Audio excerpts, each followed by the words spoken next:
What's going on? Jay here. We're back in the office. Whiteboard workshop part 2. So today I want to talk to you about goals. Goals are important because if you don't have a goal, what are you really working towards? I want to share with you a framework that I use with my consulting clients and my fitness clients that helps us all achieve higher levels of success. With these goals, we're going to have contingencies.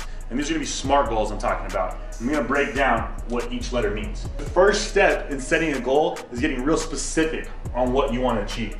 Once you've gotten clear on what you're trying to create with your fitness or your business, these goals need to be measurable. This is very important right here to be able to track your progress. If you're in fitness, is it body fat percentage? Is it weight?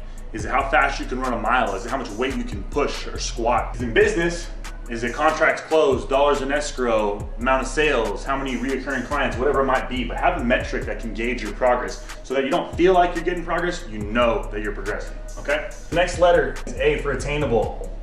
And it's great to be a dreamer, have big goals, set goals way out there, 3 to 5 years, but when you set these goals, you wanna make sure they're within reach. If you set a goal that's too big, you're just gonna fall short and get discouraged. So make sure your goals are attainable that you're setting. Rewarding, this is huge right here. You gotta think about how you're gonna feel once you hit that goal. Once you fit in a size 32, once you're sub 200 pounds, you hit X amount of dollars in sales, right? You gotta make sure you keep that in mind. It's gonna keep you on track during your journey.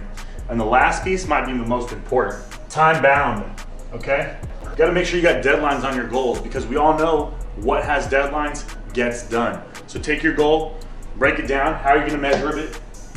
Is it gonna be attainable? How are you gonna feel when you get it done? And when are you gonna get it done?